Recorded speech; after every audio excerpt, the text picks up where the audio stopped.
Bonjour à tous. Aujourd'hui, nous allons vous présenter notre analyse du modèle d'affaires de Goodfood ainsi que nos recommandations pour assurer sa croissance et renforcer sa compétitivité. Commençons par les faits saillants. Marché Goodfood, fondé en 2014 à Montréal par Jonathan Ferrari et Neil Kugui sous le nom de Culinist, proposait des boîtes repas hebdomadaires avec recettes et ingrédients préportionnés pour simplifier les repas des personnes occupées. En 2016, l'entreprise devient Goodfood pour toucher un public canadien plus large. En 2017, elle entre en bourse, levant 21 millions de dollars et atteignant 45 000 abonnés à travers le pays. En 2019, avec 200 000 abonnés, Goodfood détient environ 45% du marché et lance son service d'épicerie en ligne, qui gagne en popularité durant la pandémie. En 2021, elle atteint 320 000 abonnés et lance une application mobile. Cependant, en octobre 2022, Goodfood met fin à ce service d'épicerie en raison de coûts élevés, recentrant son activité sur les boîtes repas. Aujourd'hui, l'entreprise est de nouveau en croissance avec de nombreuses opportunités en vue. En analysant le modèle d'affaires de Goodfood, plusieurs points forts émergent. Sa proposition de valeur se distingue par une variété de recettes hebdomadaires, développées par des chefs, qui sont non seulement créatives mais aussi saines, élaborées avec des ingrédients de la plus haute qualité. Un service à la clientèle réactif, axé sur la proximité avec les clients, permet de résoudre rapidement les problèmes et d'ajuster les produits aux besoins. Goodfood bénéficie non seulement d'une équipe culinaire et créative talentueuse, mais aussi de partenariats stratégiques avec des chefs, influenceurs et restaurants canadiens, ce qui l'aide à se distinguer de la concurrence. Ces collaborations renforcent leur présence sur les réseaux sociaux et contribuent à leur image de marque dynamique. Cependant, la dépendance à un modèle d'affaires centré sur les commandes de boîtes limite la diversité des sources de revenus, ce qui peut être un risque à long terme.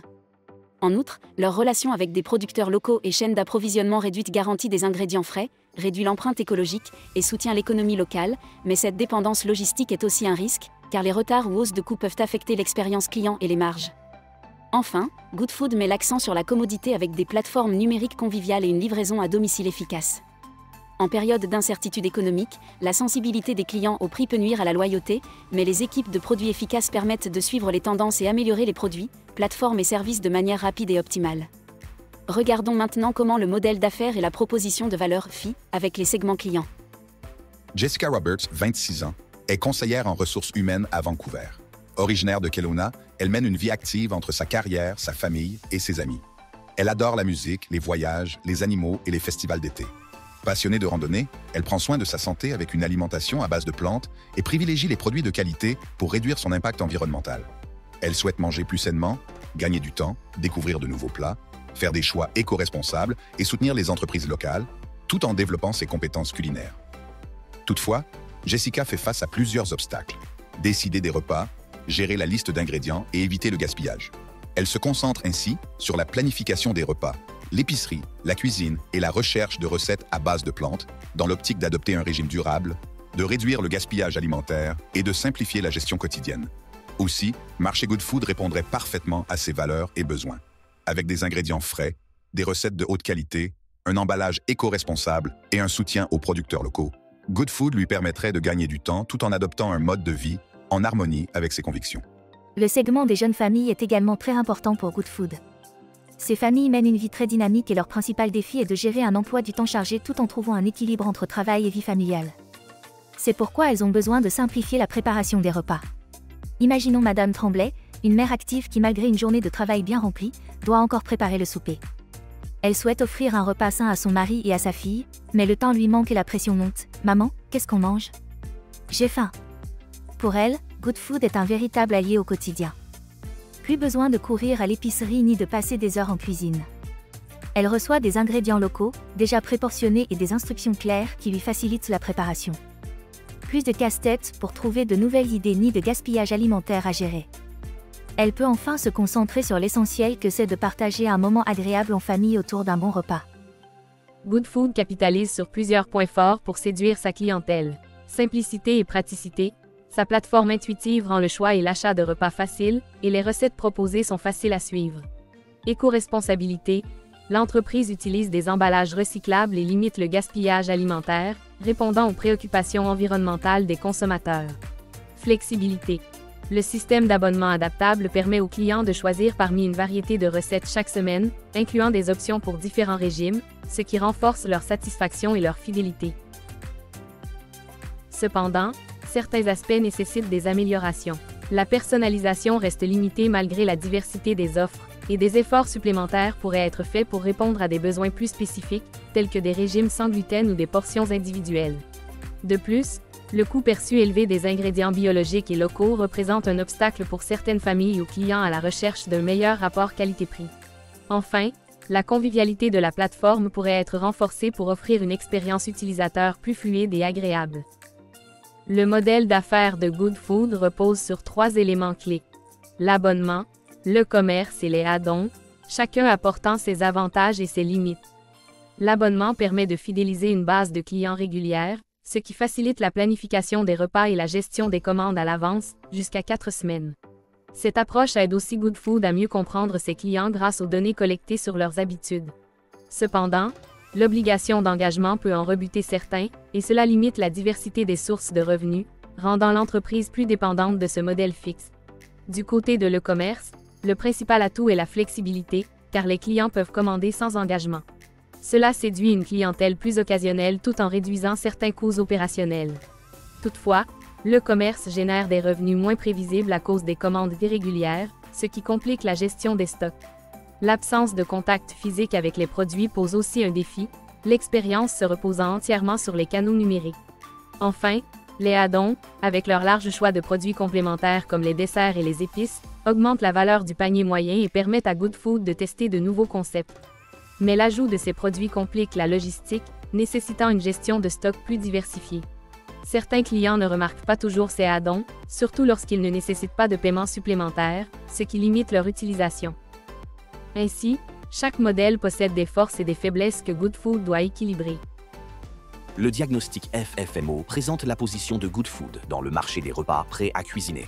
Goodfood bénéficie d'une forte notoriété dans les repas livrés à domicile, d'un modèle rentable grâce aux économies d'échelle et d'une flexibilité qui permet l'ajout rapide de nouvelles options de plats pour répondre aux préférences des clients.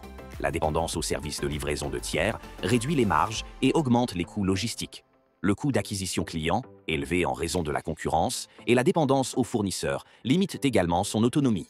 Possibilité de croissance internationale, d'acquisition et d'expansion dans un marché des repas prêt à cuisiner en plein essor, avec un potentiel de clientèle croissant. Concurrence accrue avec l'arrivée de nouveaux acteurs comme HelloFresh, risque de perte de clients et diminution des fournisseurs, impactant potentiellement l'approvisionnement et la continuité du service. Les 5 forces de Porter révèlent les facteurs de compétitivité pour Goodfood, en raison du faible coût de désabonnement et de la facilité de changer de fournisseur. Les jeunes générations, sensibles aux pratiques durables et actives sur les réseaux sociaux, amplifient cette dynamique en partageant leurs expériences. Des concurrents comme La Boîte du Chef et Espatula Foods offrent des repas prêts en quelques minutes, répondant aux besoins des familles et célibataires.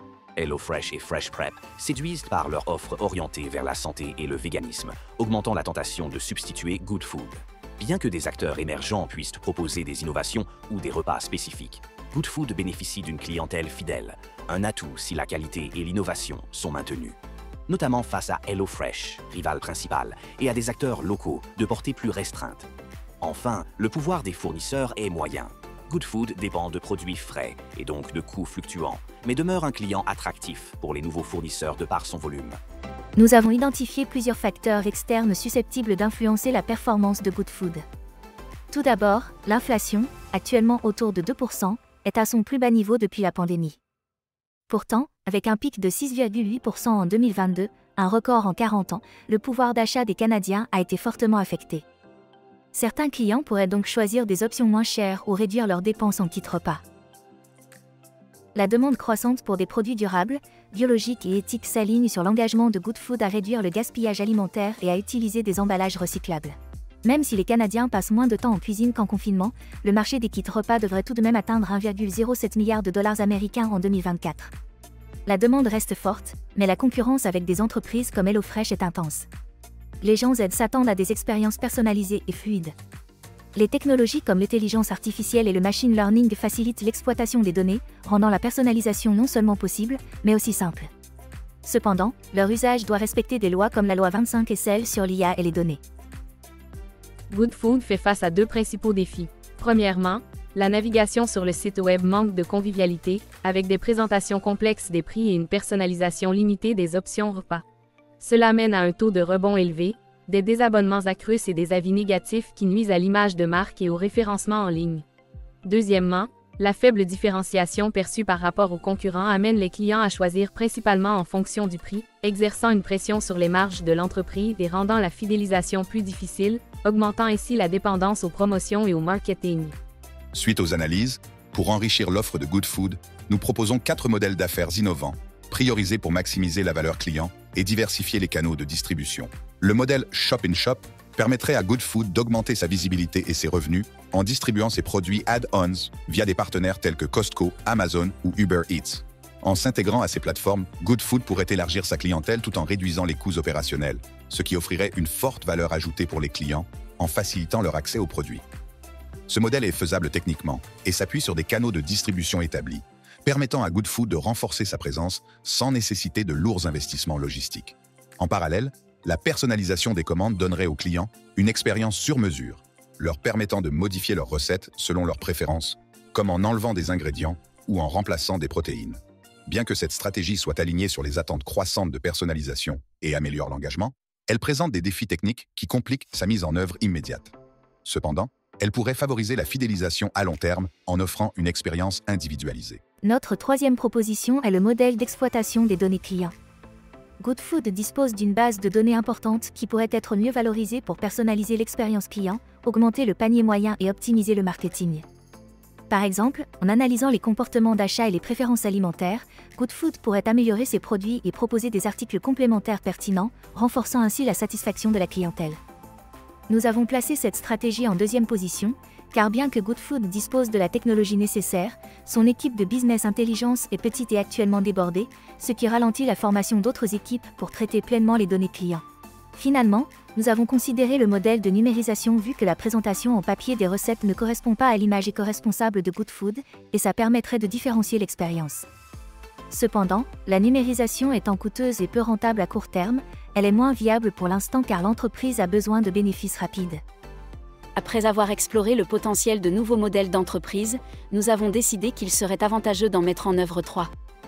À court terme, le développement du modèle Shop in Shop permettra en effet à Good Food d'élargir ses sources de revenus, mais aussi de donner plus de visibilité et d'accessibilité à la marque en ligne et même en personne dans des magasins et épiceries. Pour cela, il sera essentiel d'établir des partenariats de distribution avec des entreprises telles que Costco ou de créer une boutique en ligne sur Amazon. Les priorités incluront le renforcement des capacités de merchandising pour gérer ces nouveaux points de vente, ainsi que l'élaboration d'une stratégie de merchandising visant à promouvoir la marque Good Food sur ces nouvelles plateformes. Une fois lancés, ces canaux devront faire l'objet d'un suivi rigoureux pour mesurer leur performance et évaluer les possibilités d'expansion. À moyen terme, Good Food pourrait adopter un modèle basé sur l'exploitation des données pour améliorer son efficacité interne et mieux comprendre ses clients. Ceci permettra d'optimiser l'expérience client, de renforcer la collecte de données et les compétences d'analyse de la compagnie. Pour mettre cela en œuvre, il faudra investir dans les ressources informatiques et développer l'équipe de business intelligence. Il sera ensuite crucial de former les départements à utiliser pleinement les outils d'analyse commerciale et de partager les connaissances à travers des tableaux de bord. Cela permettra aux équipes de s'approprier leur propre stratégie basée sur les données. Par ailleurs, il sera important d'établir un tableau de gouvernance des données pour garantir une utilisation correcte et sécurisée des données par toutes les équipes.